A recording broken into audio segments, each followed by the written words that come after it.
بسم الله الرحمن الرحيم عم يتساءلون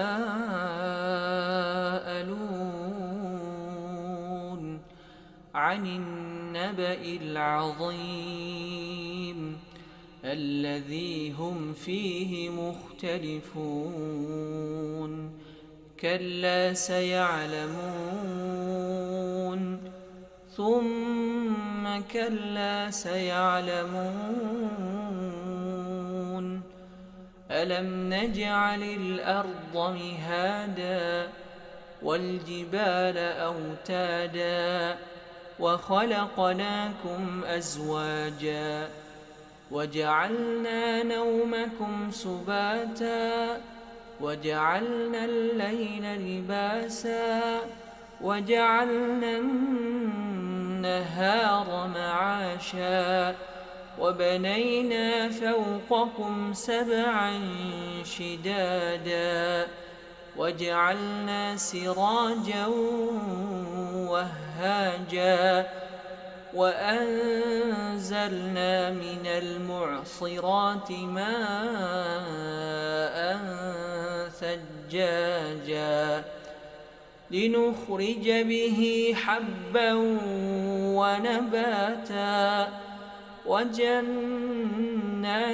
ألفافا إن يوم الفصل كان ميقاتا يوم ينفخ في الصور فتأتون أفواجا وفتحت السماء فكانت أبوابا وسيرت الجبال فكانت سرابا إن جهنم كانت مرصادا للطاغين مآبا لابثين فيها أحقابا لا يذوقون فيها بردا ولا شرابا إلا حميما وغساقا جزاء وفاقا إنهم كانوا لا يرجون حسابا وكذبوا بآياتنا كذابا وكل شيء أحصيناه كتابا فذوقوا فلن نزيدكم إلا عذابا إن للمتقين مفازا حدائق وأعنابا وكواعب أترابا وكأسا دهاقا لا يسمعون فيها لغوا ولا كذابا جزاء من ربك عطاء حسابا رب السماوات والأرض وما بينهما الرحمن لا يملكون منه خطابا يوم يقوم الروح والملائكة صفا لا يتكلمون إلا من أذن له الرحمن وقال صوابا ذلك اليوم الحق فمن شاء اتخذ إلى ربه مآبا إنا أنذرناكم عذابا قريبا يوم ينظر المرء ما قدمت يداه ويقول الكافر يا ليتني كنت ترابا يا أيها الذين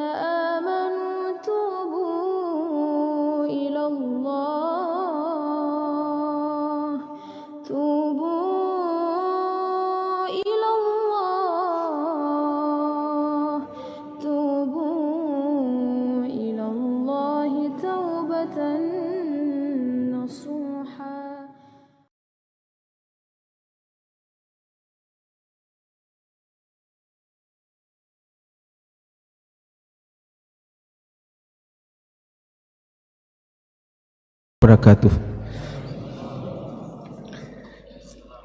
Innal hamdalillah nahmaduhu wa nasta'inuhu wa nastaghfiruh wa na'udzu billah min syururi anfusina wa sayyiati a'malina may yahdihillahu fala mudhillalah wa may yudlil fala hadiyalah wa asyhadu an la ilaha illallah wahdahu la syarikalah wa asyhadu anna Muhammadan abduhu wa rasuluh.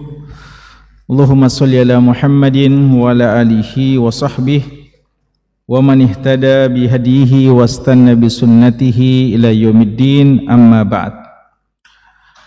Para hadirin, bapak-bapak dan ikhwah dan akhwat, hafizakumullahu ta'ala jami'an. Alhamdulillah, pada malam hari ini, di malam Ahad,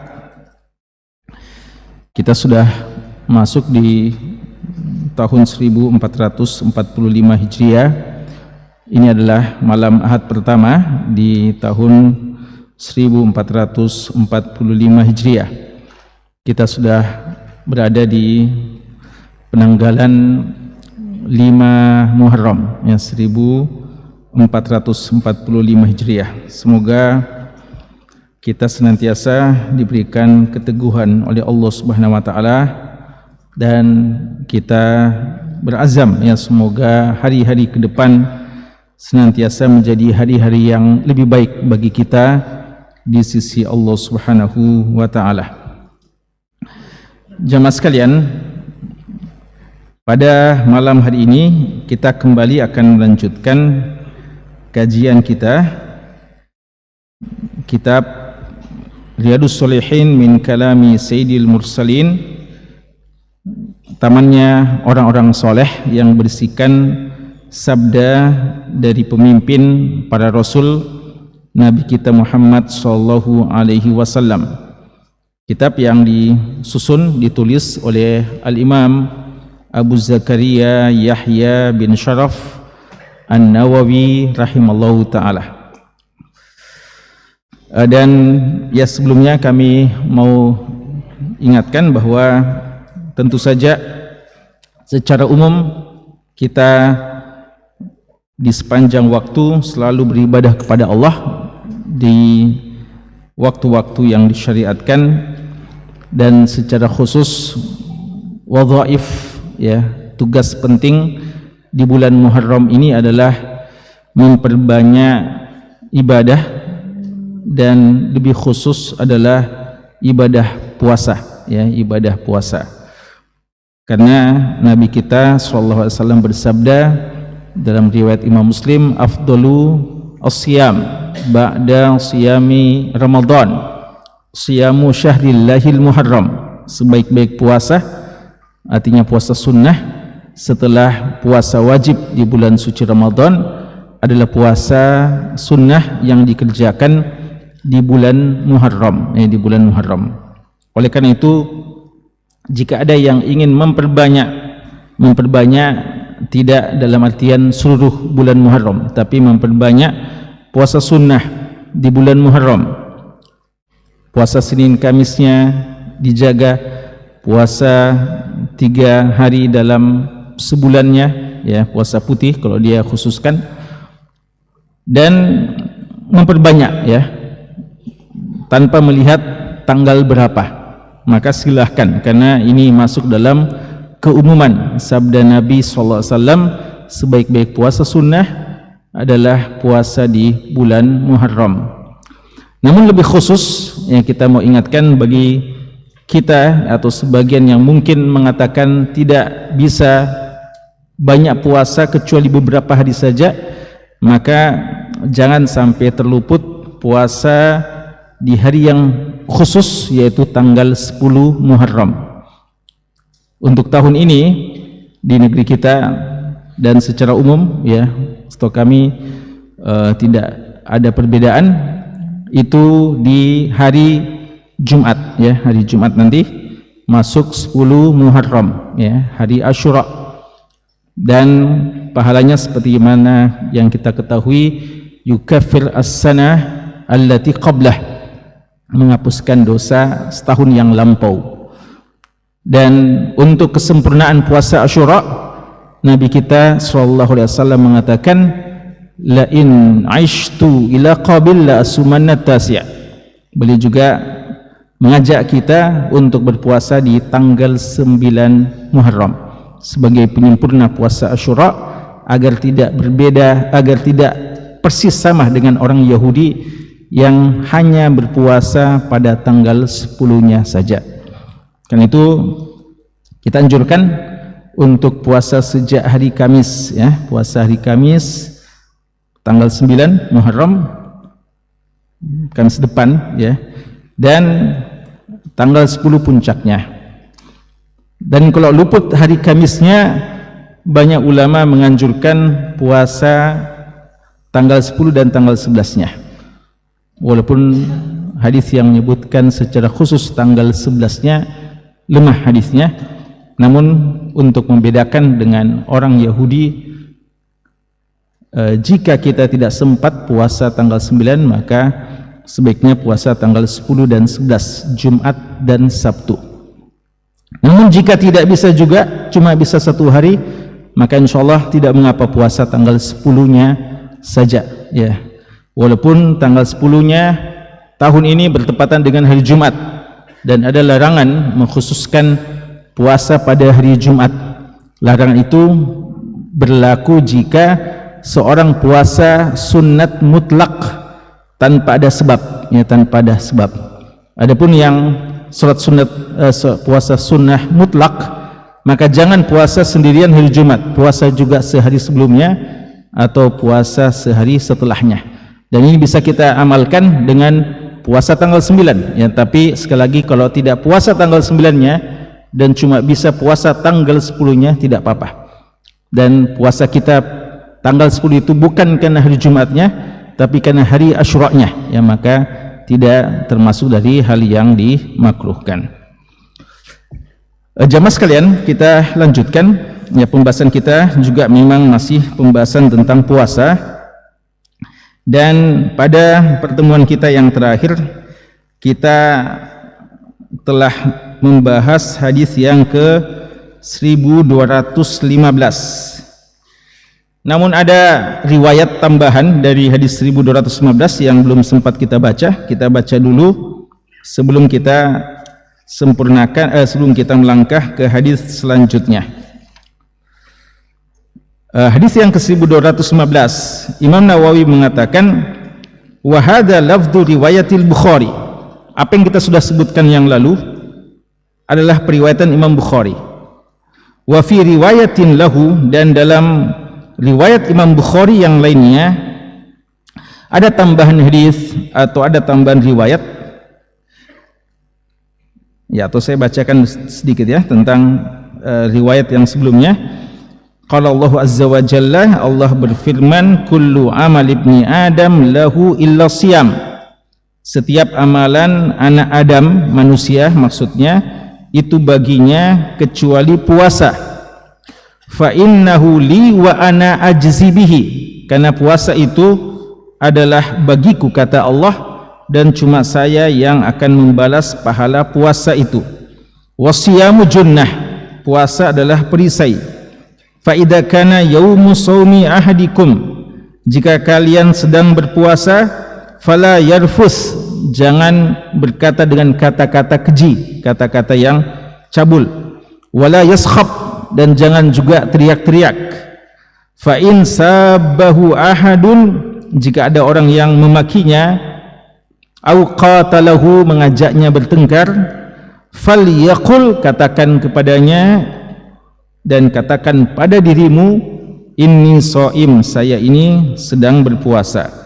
Walladzi nafsu Muhammadin biyadihi, dan demi yang jiwa Nabi Muhammad berada di tangannya, la khulufu famis shaim, bau mulut dari orang yang berpuasa, atyabu indallah, lebih harum di sisi Allah, min rihil misk, daripada aroma al-misk. Lis-shaimi farhatani, bagi orang yang berpuasa ada dua kegembiraannya, yafrahuhuma, yang dia gembira dengan keduanya, idza aftara fariha bi fitrih, yaitu pada saat dia berbuka, dia bergembira dengan buka puasanya, menyelesaikan perintah Allah Subhanahu wa taala, wa idza laqiya rabbahu, dan kegembiraan puncaknya ketika dia berjumpa dengan Allah, fariha bisaumihi, dia bergembira dengan puasa yang telah dilakukannya dan berjumpa dengan Allah Subhanahu wa taala.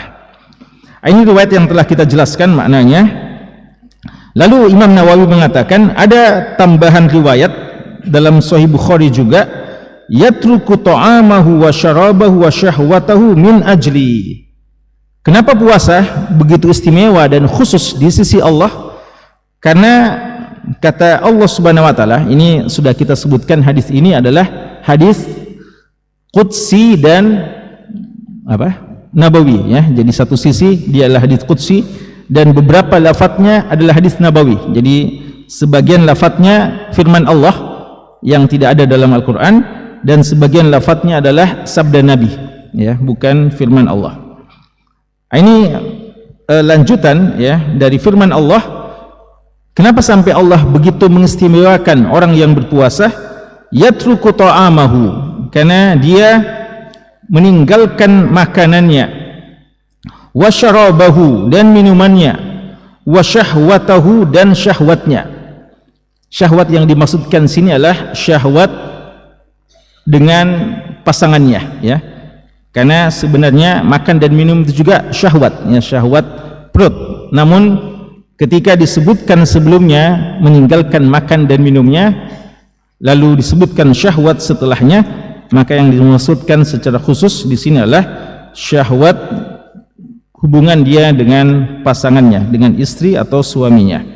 Min ajli, karena aku, kata Allah. Jadi Allah sangat cinta hambanya yang rela meninggalkan semua kenikmatan dan semua syahwat yang mengajak dia untuk melakukan perbuatan-perbuatan tersebut, entah perbuatan yang terlarang, bahkan kadang perbuatan yang boleh-boleh saja, namun Allah larang di waktu tertentu. Siapa yang berani dan siap dan mengutamakan perintah Allah Subhanahu wa taala dibandingkan syahwatnya, maka Allah Subhanahu wa taala sangat mencintainya. As-siyamu li, puasa itu bagiku, kata Allah, wa ana ajzi bihi, dan sayalah yang membalasnya, wal hasanatu bi asyri amsalihha, dan kebaikan itu dibalas dengan 10 pahala. Ini sebenarnya pendapat yang lebih kuat ya, yang menjelaskan makna puasa itu bagiku ya. Kita sudah sebutkan beberapa khilaf dari ulama kita, dan pendapat yang paling kuat adalah pendapat yang mengatakan maksud dari puasa bagiku adalah puasa itu kadar pahalanya hanya saya yang tahu ya, hanya saya yang tahu. Karena Allah menyebutkan kebaikan secara umum adalah mendapatkan 10 pahala. Lalu dalam riwayat Imam Muslim dia katakan, kullu amal ibni Adam yudha'af, setiap amalan anak Adam, manusia maksudnya, akan dilipat gandakan pahalanya. Al hasanatu bi asyri amsalihha, satu kebaikan akan mendapatkan 10 pahala. Ila sabai mi'ah di'fin, 10 pahala hukum asal, dan ada yang lebih dari itu sampai puncaknya dibalas satu kebaikan dengan 700 kali lipat. Dan ini untuk pahala apa? Sedekah ya, untuk pahala sedekah. Sampai di situ Allah sebutkan pahala yang disebutkan kadarnya. Lalu Allah katakan selanjutnya, qala Allah taala, illa shauma, kecuali puasa, fa innahu li, puasa itu bagiku, wa ana ajzi bihi, dan saya yang membalasnya, yada'u syahwatahu wa ta'amahu min ajli, lis-shaimi farhatun 'inda fitri wa farhatun 'inda liqa'i rabbi, dan seterusnya ya. Ketika ulama kita menyebutkan, ketika Allah Subhanahu wa taala menyebutkan pahala dibalas 10 kali lipat secara umum, lalu ada yang sampai 700 kali lipat, lalu dikatakan puasa itu bagiku, maksudnya bukan 10, bukan 700. Berapa Allah tidak memberitahu, dan ketika Allah merahasiakan, itu menunjukkan istimewanya dan begitu besar pahala yang Allah siapkan bagi hamba-hambanya. Dan ini tidak Allah sebutkan pada ibadah-ibadah yang lainnya, bahkan tidak pada ibadah solat, dia hanya disebutkan pada ibadah puasa. Ya, dan ini menunjukkan begitu besar pahala puasa di sisi Allah Subhanahu wa taala. Itu riwayat penyempurna dari apa yang telah kita bahas yang lalu. Malam hari ini kita akan bahas hadis yang berikutnya, hadis yang ke-1216. Ini pokok pembahasan kita malam hari ini. Hadis yang kata Imam Nawawi rahimahullahu taala, wa anhu, dan darinya. Dari siapa maksudnya? Dari, kalau dibilang wa anhu darinya, berarti dari sahabat yang meriwayatkan sebelumnya. Siapa itu? Abu Hurairah radhiyallahu anhu. Anna Rasulullah sallallahu alaihi wasallam qala, Rasulullah sallallahu alaihi wasallam bersabda, man anfaqa zawjaini, siapa yang berinfak zawjaini fi sabilillah, dua pasang fi sabilillah. Apa maksudnya? Nanti kita jelaskan ya. Jangan sampai salah sangka ya. Nudiya min abwabil jannah, akan diajak, dipanggil pada pintu-pintu surga. Ya Abdullah, wahai Abdullah, hadza khair, ini adalah kebaikan. Faman kana min ahli sholati, siapa yang termasuk ahlus sholah, du'iya min babis sholah, akan dipanggil dari pintu sholat. Wa man kana min ahlil jihadi, siapa yang termasuk ahli jihad, du'iya min babil jihadi, akan dipanggil dari pintu jihad. Wa man kana min ahli siyami, siapa yang ahli siyam, ahli puasa, du'iya min babir rayyan, akan dipanggil dari pintu rayyan. Wa man kana min ahli sadaqati, dan siapa yang ahli sedekah, du'iya min babis sadaqah, maka dia akan dipanggil dari pintu sedekah. Qala Abu Bakrin, berkata Abu Bakar radhiyallahu anhu, bi abi anta wa ummi ya Rasulullah, saya siap menebus untukmu dengan bapak dan ibuku wahai Rasulullah. Nah, ini penting ya. Mana bi abi anta wa ummi, bukan sumpah atas nama bapak dan ibu ya. Jadi sebagian kadang memahami ini lafaz berarti boleh kita bersumpah atas nama bapak dan ibu. Padahal tidak gitu maksudnya. Bi abi anta wa ummi ya Rasulullah, artinya saya siap menebus demi keselamatanmu, demi engkau wahai Rasulullah, bahkan dengan bapak dan ibuku. Ma'ala man du'iya min tilkal abwab min darurah, fahal yud'a ahadun min tilkal abwab kulliha. Abu Bakar radhiyallahu anhu yang mendengarkan hadis ini bersama sahabat yang lain bertanya dengan pertanyaan yang tidak sempat terlintas pertanyaan yang semacam ini pada benak sahabat-sahabat yang lain. Abu Bakar mengatakan, wahai Rasulullah, adakah di antara kita yang akan dipanggil dari seluruh pintu-pintu surga yang ada? Qal, kata Nabi SAW, na'am, iya ada. Wa arju an takuna minhum, dan aku berharap, kata Nabi SAW, engkau termasuk di antara mereka. Muttafaqun alaih, hadis ini hadis sahih, diriwayatkan Imam Bukhari dan Imam Muslim. Ya, ini pembahasan kita yang perlu untuk kita fahami dengan baik, hadis yang sangat mulia ini. Ada beberapa faedah, kaidah dan hukum yang penting untuk kita ketahui tentang hadis ini. Pertama, Nabi SAW bersabda, man anfaqa zawjaini, siapa yang menginfakkan dua pasang, ya, dua pasang di jalan agama Allah Subhanahu wa taala. Apa maksud zawjain sini, ya? Ulama menyebutkan maksud dari zawjain di sini adalah dua pasang. Siapa yang menginfakkan dua pasang dari sedekahnya Artinya dari satu bagian tertentu, umpama dia menginfakkan unta, maka dia infakkan 2 unta. Atau yang dia mau infakkan adalah harta apa lagi? Pokoknya dia mau infakkan emas, 2 bagian emasnya. Dia mau infakkan pakaian, 2 pakaian yang diinfakkan, dan seterusnya. Dan ada yang mengatakan dia menginfakkan dua hal. Satu bagian, umpamanya dia infakkan 1 harta uang, dan satunya kendaraan umpamanya, ya. Intinya dia tidak hanya berinfak 1 jenis, tapi dia berinfak untuk 2 jenis, atau kadang 1 jenis tapi 2 yang dia infakkan. Pertanyaan yang muncul, kenapa tidak diartikan? Ya mungkin ada yang mengartikan ini siapa yang menginfakkan, berinfak pada zaujain, kepada 2 istrinya, ya. Berarti ini keutamaan orang yang memiliki 2 istri, ya. Seluruh ahli hadis yang mensyarah hadis ini tidak ada yang memahami seperti itu, ya. Jadi tidak ada yang memahami ini keutamaan orang yang memiliki 2 istri, yang berinfak, berbelanja, menafkahkan untuk 2 istrinya, ya.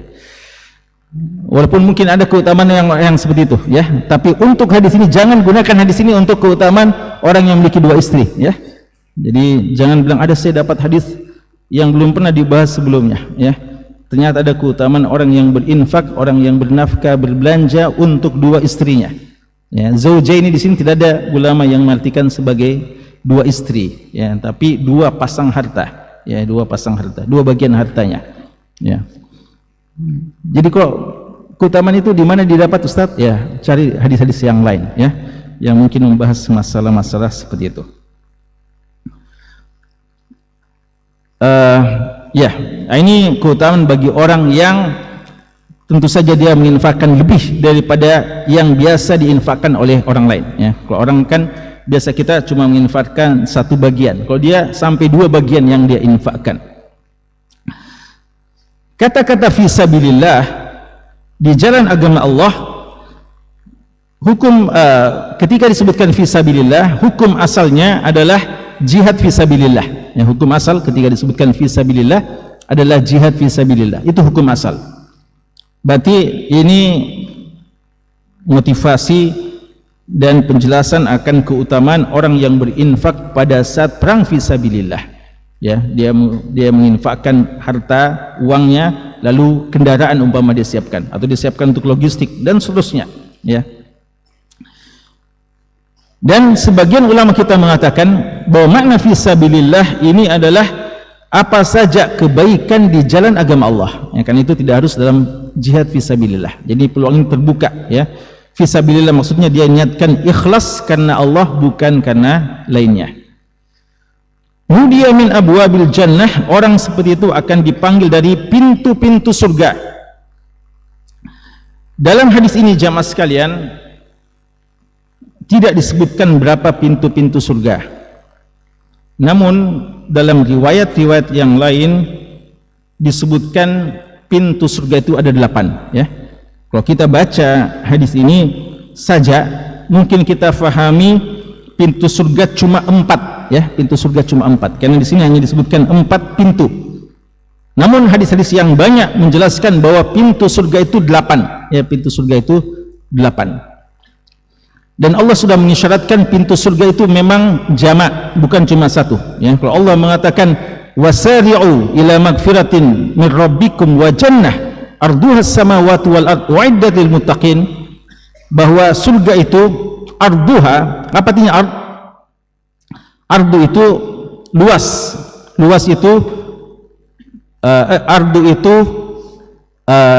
itu lebar, ya, lebar. Panjang tul, yang dalam bahasa Arab panjang itu tul, lalu lebarnya itu ard. Panjang kali lebar, luas itu sa'ah, ya, sa'ah, ya. Maka sebenarnya arti yang tepat arduhas samawati wal ard, dia lebarnya belum luasnya, lebarnya surga itu belum luasnya, itu adalah seluas arduhas samawati wal ard, seluas langit dan bumi, ya. Itu baru lebarnya, gimana lagi dengan luasnya. Lalu bagi orang yang akan memasuki surga, dia akan memasuki surga melalui pintu-pintunya. Dan Allah Subhanahu wa taala telah mengisyaratkan, wasiqal ladzina taqaw rabbahum ilal jannati zumara hatta idza ja'uha wa futihat abwabuha, ya. Allah Subhanahu wa taala mengatakan orang-orang beriman itu, orang yang bertakwa kepada Allah, akan digiring ke surga, dan nanti ketika sudah berhadapan dengan surga, wa futihat abwabuha, ya, dan dibukakan pintu surga tersebut. Ayat ini di surat apa? Az-Zumar, ya, di akhir-akhir surat Az-Zumar. Dan sebelumnya Allah sebutkan tentang orang-orang penduduk neraka. Wasiqal ladzina kafaru, orang kafir, ila jahannam zumara, orang kafir digiring berkelompok-kelompok ke dalam neraka, ya. Jadi kelompok-kelompok zumar di sini, zumrah itu kelompok, zumar jamaknya. Dan kelompok-kelompok yang dimaksudkan ini penggelompokan dari segi kebaikan-kebaikannya, ya. Di sini ada ahlu sholah, ada ahlu sadaqah, ada ahlul jihad dan seterusnya.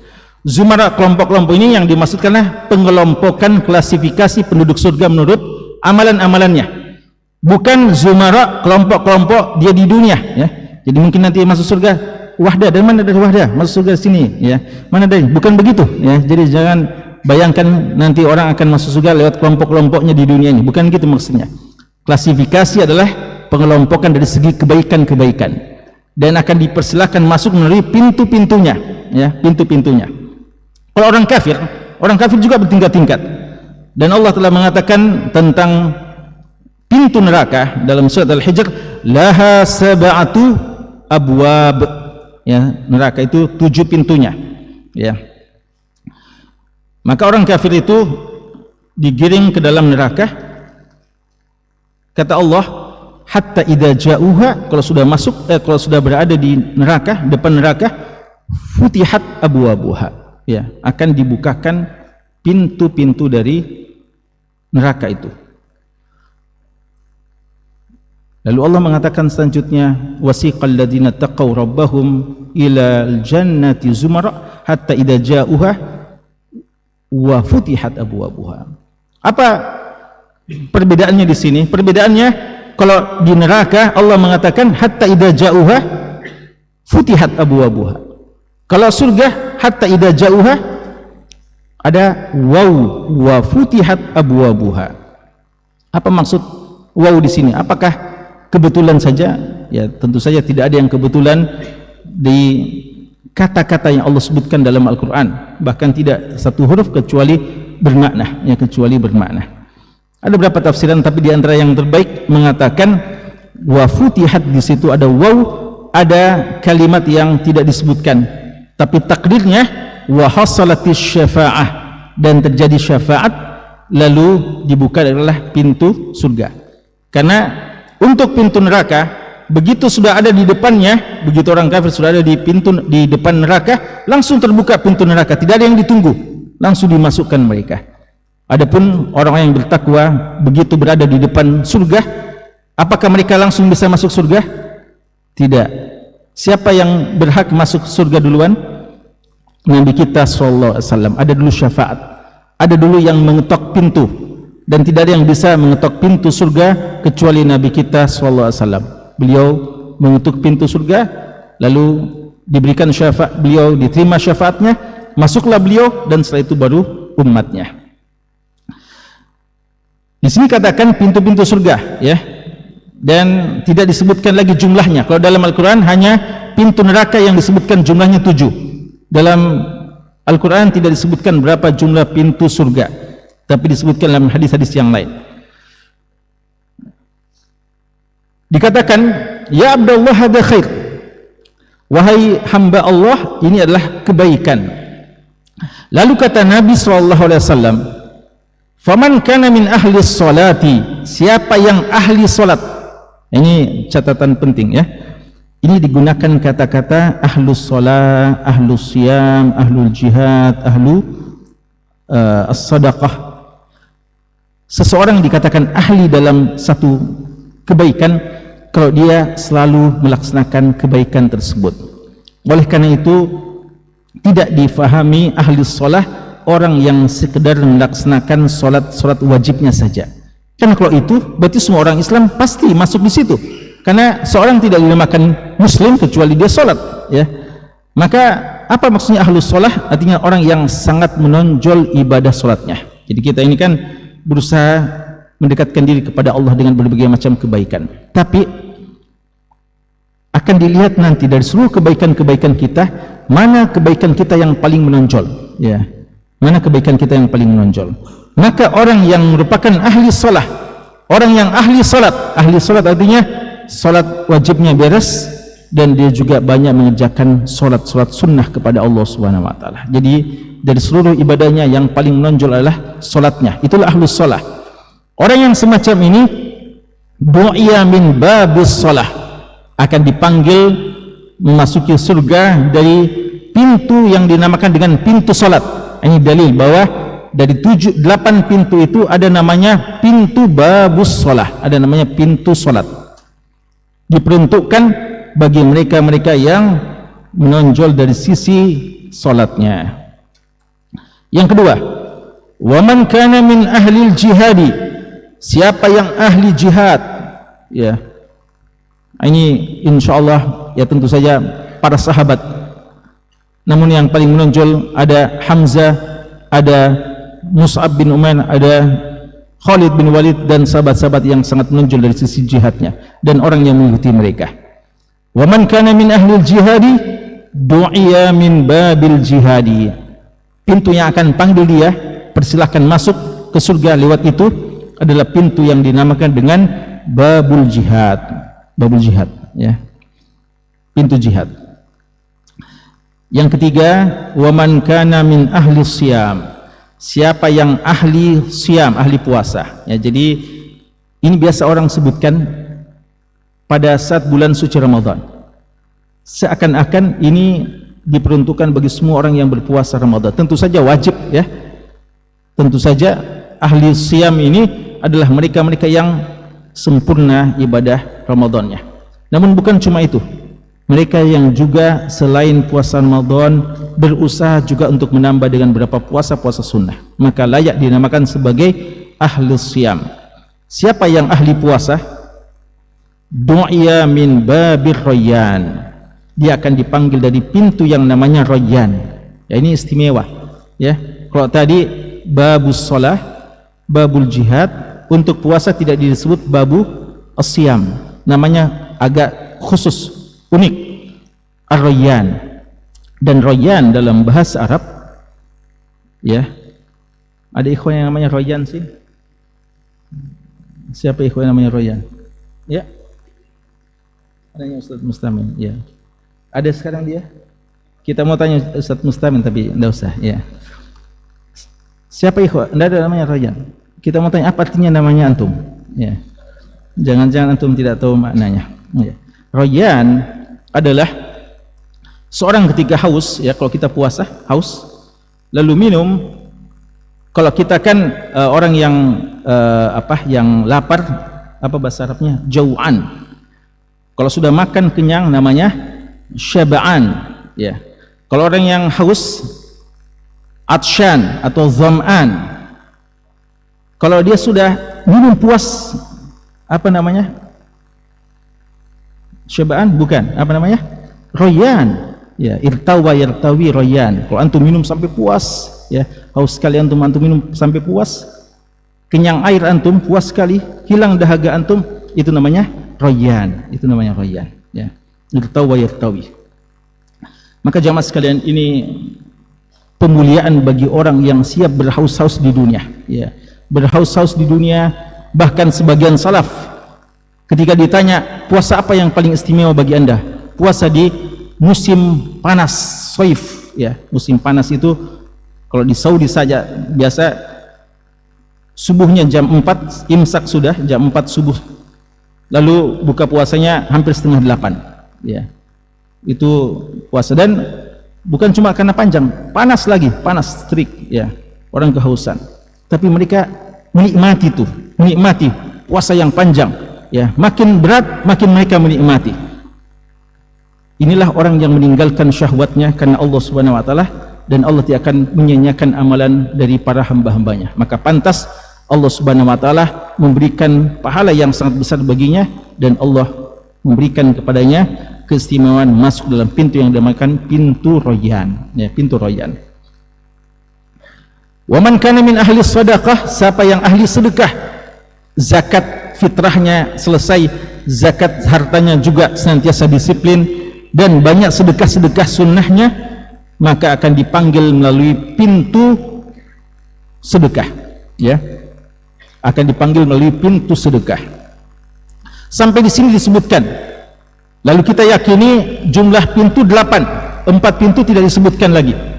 Kata ulama kita, mereka beristihad karena tidak disebutkan, mereka bilang pasti ada namanya tapi tidak disebutkan, sehingga sebagian mengatakan kalau diperhatikan sini rukun Islam semuanya, ya, atau ada sholat sudah, ada puasa, ada sedekah, maka ada satu lagi haji, maka mungkin ada pintu haji, dan mungkin bersamanya dengannya haji dan umrah, ya, mungkin ada pintu haji dan umrah walaupun tidak disebutkan bagi orang yang ahli haji dan umrah, ya, yang ahli haji dan umrah, ya, bukan yang memiliki travel haji dan umrah, ya, bagi orang yang betul-betul yang ikhlas dengan melaksanakan haji dan melaksanakan umrah karena Allah Subhanahu wa taala, ya. Mudah-mudahan ini peluang bagi mereka, ya.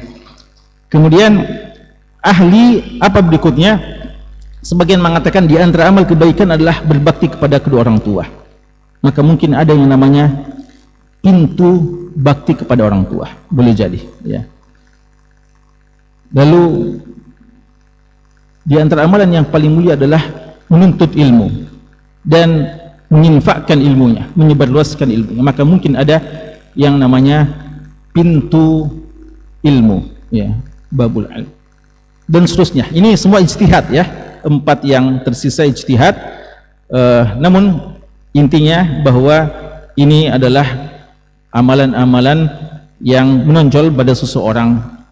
Karena itu hendaknya kita punya amalan yang bisa kita andalkan kepada Allah, ya. Jangan sampai kita tunggu mau dipanggil oleh pintu-pintu tersebut, tidak ada pintu yang memanggil kita. Wallahu musta'an, ya. Kita berusaha, ya, mungkin kita tidak bisa melakukan semua jenis kebaikan, tapi ada kebaikan yang paling kita andalkan kepada Allah Subhanahu wa taala. Tapi Abu Bakar radhiyallahu anhu, fikiran beliau tidak sama dengan fikiran umumnya kita. Ketika para sahabat memahami bahwa masing-masing kita akan dipanggil menurut pintu-pintu khusus, Abu Bakar pikirannya lain. Beliau bilang, kalau masing-masing dipanggil satu pintu, cuma satu pintu yang panggil, apakah tidak mungkin semua pintu panggil kita?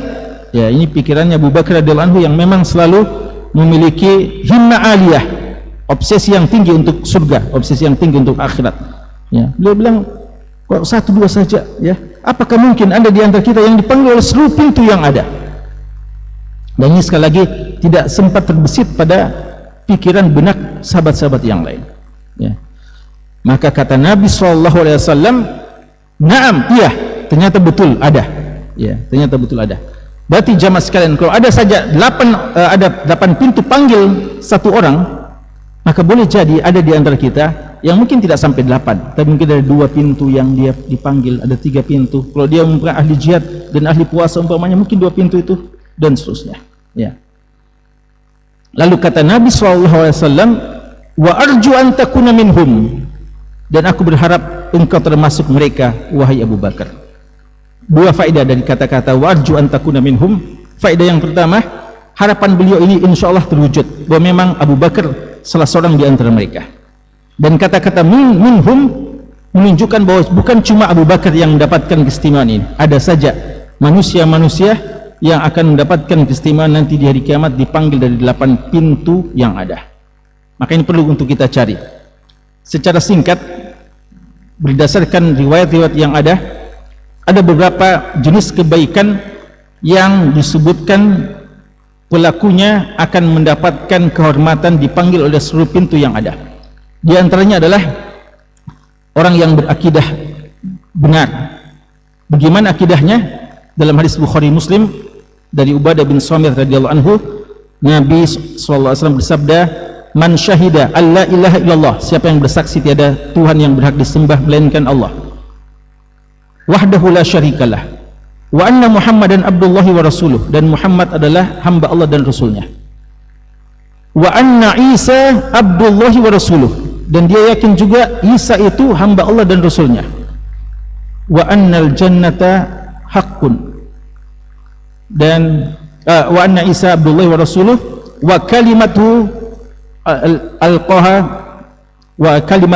alqaha ila Maryam, dan dia adalah kalimat Allah yang Allah ucapkan kepada Maryam, lalu lahirlah Nabi Isa, wa ruhun minhu, dan roh dari yang Allah ciptakan, wal jannatu haqqun, dan surga itu pasti benarnya, wan naru haqqun, dan neraka itu pasti benarnya.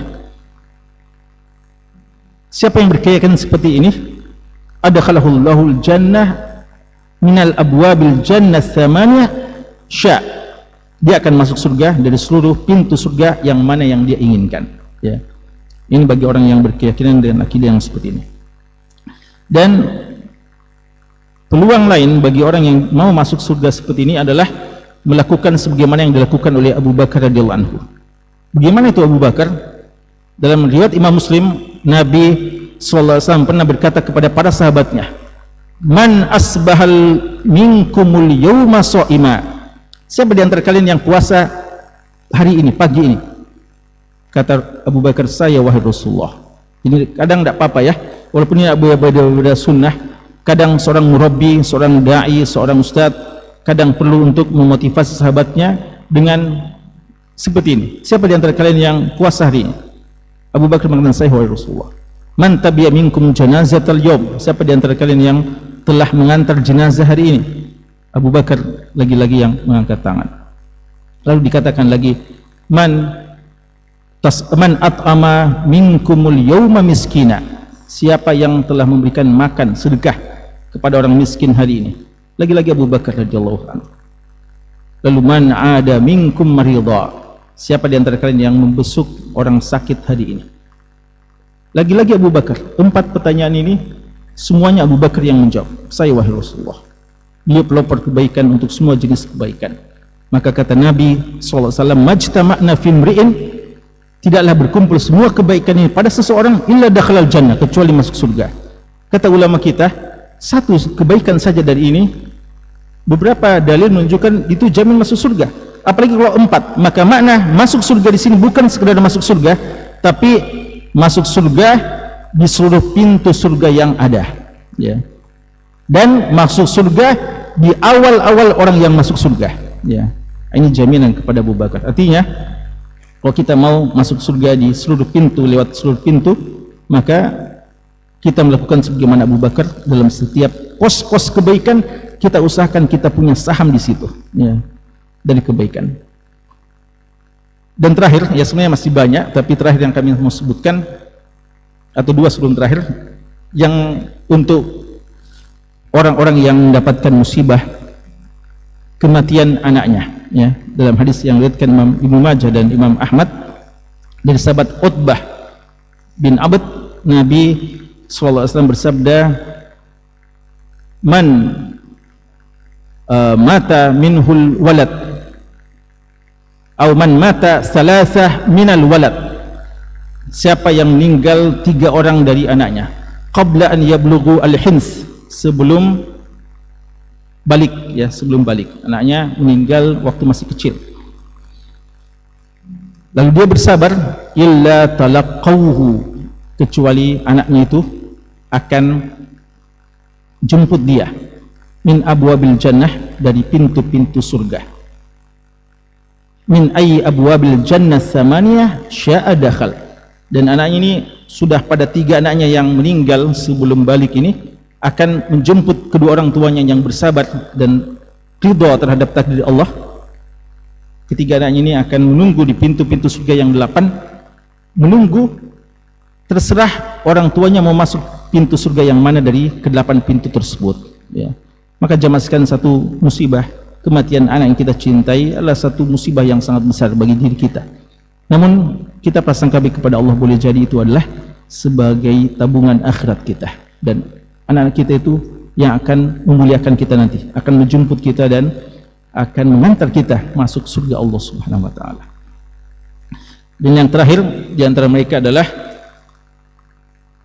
untuk wanita, sebagaimana yang diriwayatkan Imam Ahmad dari sahabat Abdurrahman bin Auf radhiyallahu anhu, bahwa seorang wanita, idza shallatil mar'atu khamsaha, jika seorang wanita disiplin mengerjakan salat yang 5 kali sehari semalam, yang wajib saja, apalagi kalau sunnah juga dikerjakan, wasamat syahraha, dan rajin dan melaksanakan puasa yang wajib, puasa Ramadan saja, wa hafizat farjaha, dan menjaga kehormatannya, kemaluannya, ya, menjaga kehormatannya,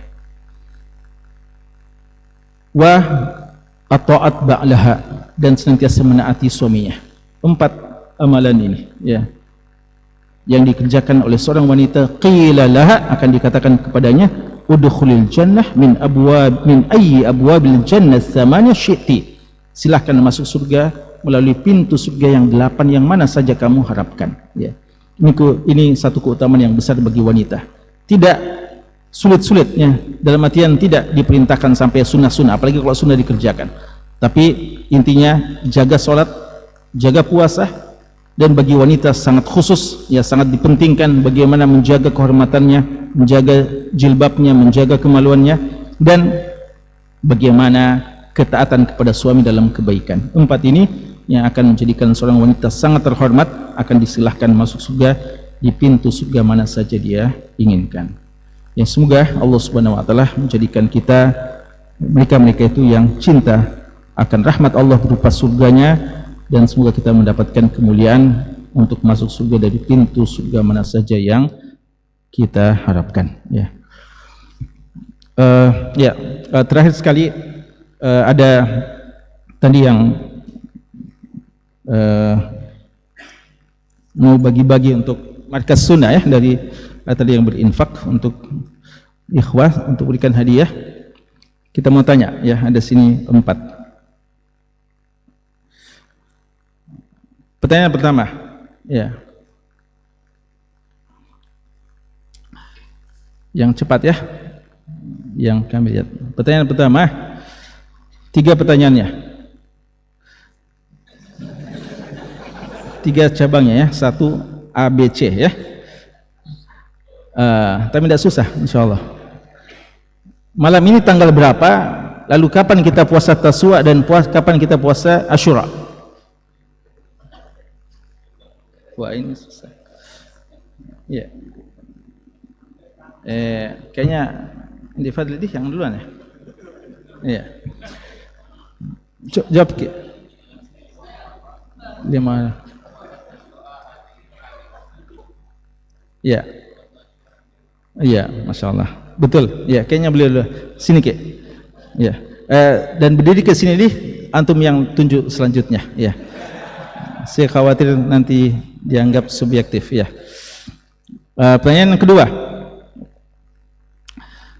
Pertanyaan kedua.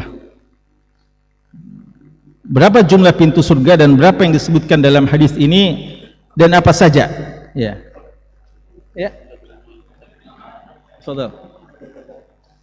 Silakan. Berapa pintu surga? Jumlah semua pintu surga.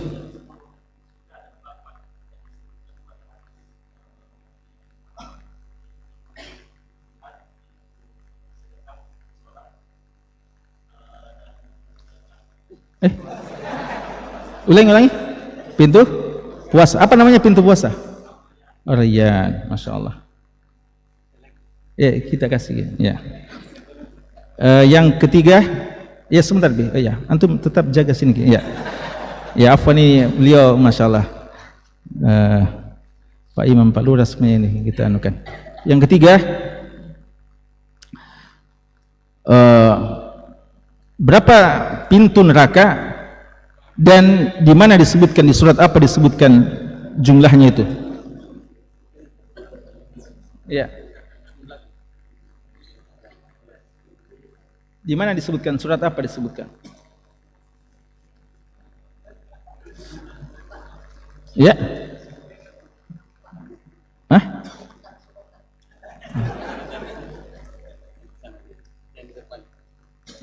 Ya. Ada?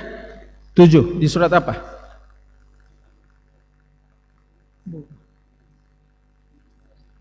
Siapa lagi?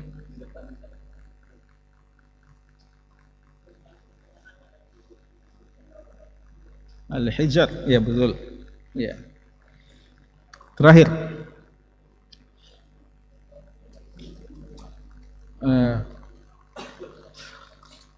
Ada berapa nama pintu yang lain yang tidak disebutkan dalam hadis tapi sebagian ulama menyebutkannya? Jangan lihat di catatan. Pintu haji dan umrah, birrul walidain,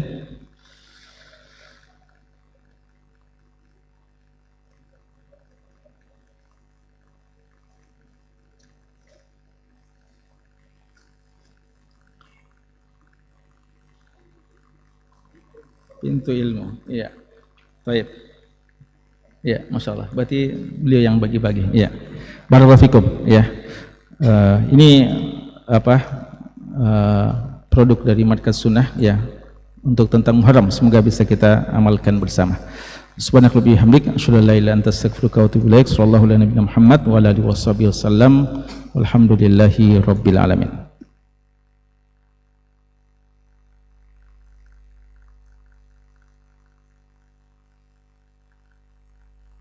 Ya